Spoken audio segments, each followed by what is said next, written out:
joined today by Mike Rosenstreich, Managing Director of Helix Resources. Mike, thanks for your time. Good morning, David.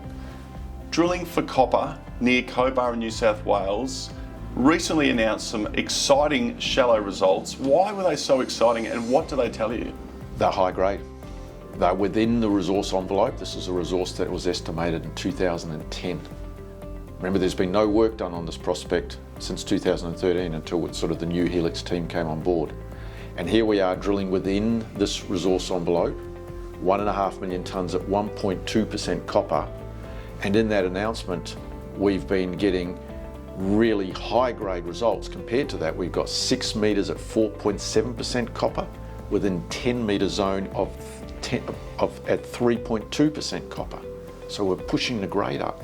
We've got another zone now which is something like 5 metres at 5.4% copper, and that's within 25 metres at 1.8% copper. Sorry to throw all these numbers at you, but my point is all of those grades that I've just quoted at you are in excess of the resource grade of 1.2%, and they are continuous from almost near surface going down about 150 metres vertically. So we're starting to get some real copper grades and widths, 15 to 20 metres horizontal widths we're estimating, at really quite shallow levels. What does it mean for the thinking around the current resource estimate and what it could mean going forward? What I'm getting questioned about all the time is, you've been drilling there for a long time, what does it all mean? You talk about these downhole electromagnetic conductors, and now you've had what look like really exciting results at more shallow levels.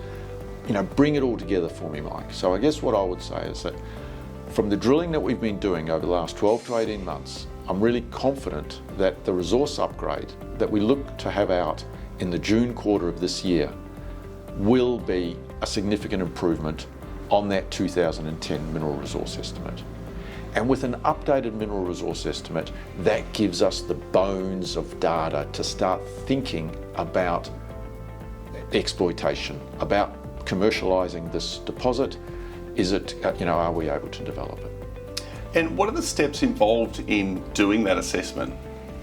Mineral resource estimate, and then having a look at the sort of the optimisation, what's potentially open pittable, what might be accessed from the underground. And we kind of have two drilling programs on the go here at once.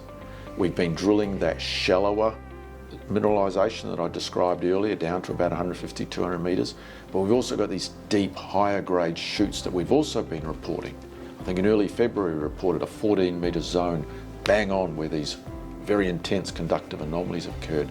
So they're kind of two different potential mining scenarios. So what we need to do is bring all of that together. And you are planning to head over to New South Wales very soon. What's the importance of you being on the ground and giving you the opportunity to see what's happening firsthand? I think you know that I've been a bit frustrated in our inability to balance our exploration program. And by balance, I mean that we have been working away on our advanced prospects, particularly Cambalago, somewhat at CZ mineral resource. But because of the weather issues, first drought-breaking rains and then flooding rains sort of each of the past 2 years, we've really struggled to get on the ground and test these regional targets.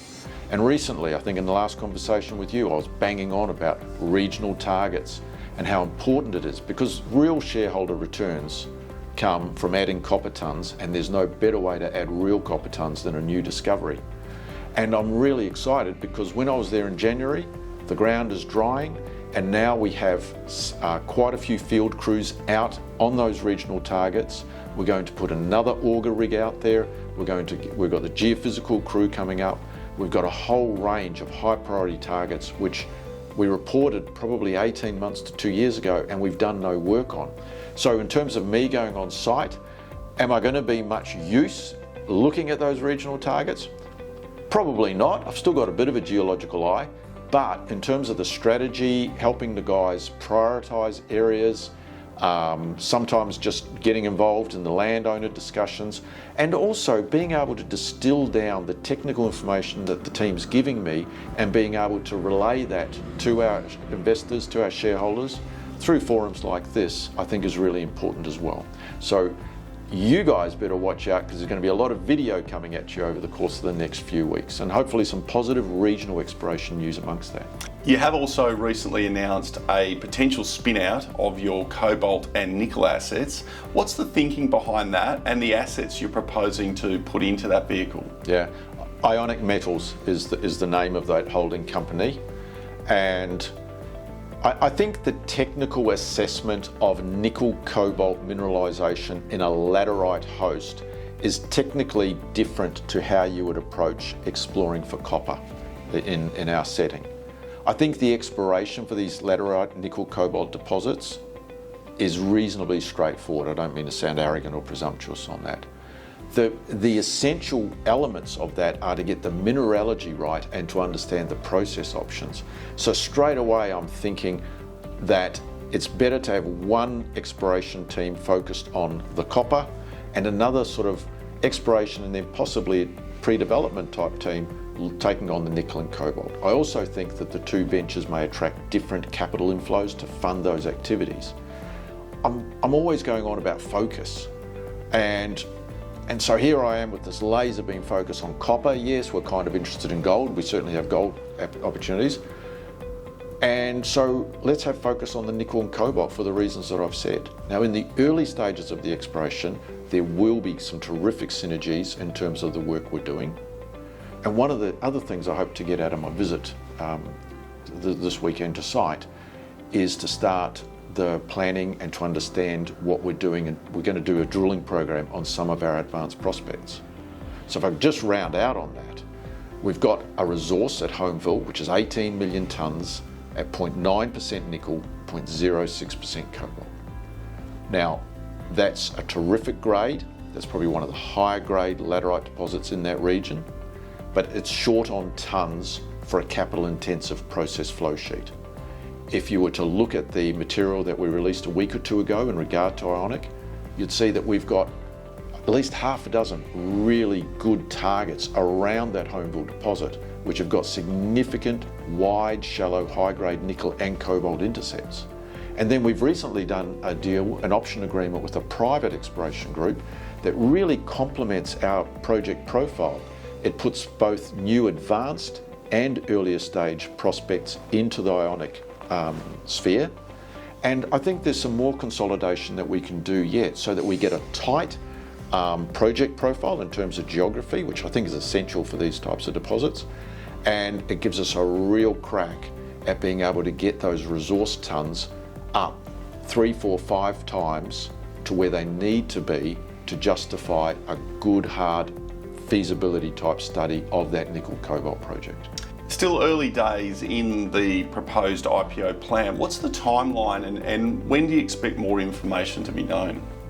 I'd like to be drilling there on the nickel cobalt prospects in a few months' time. And I think that's important because it kind of de-risks the IPO process because we start to prove the exploration concept. In terms of the IPO process, right now we are engaging advisors and we're looking at people to support us on that in terms of board positions and technical roles. And I'd like to think that the IPO process will start to roll out in a visible way late June, late Q2, early Q3 of this calendar year.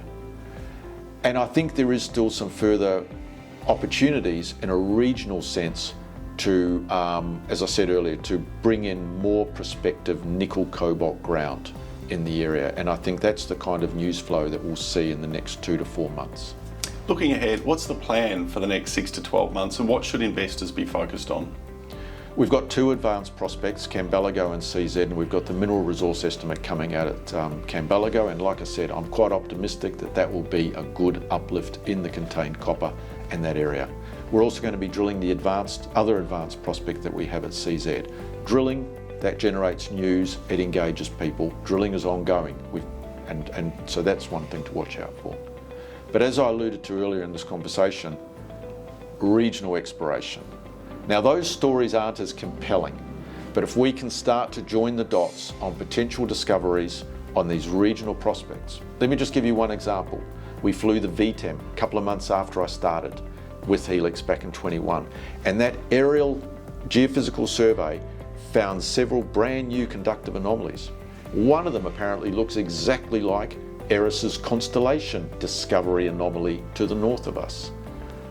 I've had to sit here and not be able to get on the ground and assess that for nearly 2 years now. So watch out for news, hopefully, about joining those dots on discoveries on a range of regional prospects that we have, both along that Colorina trend to the east and on the Rochford trend to the west. Clear strategy, well-funded, strong technical capabilities, and focus. Investors love it, and they also love news flow, and there's plenty of that to come from Helix this year. Mike, thanks for your time. Thank you, David. Appreciate it.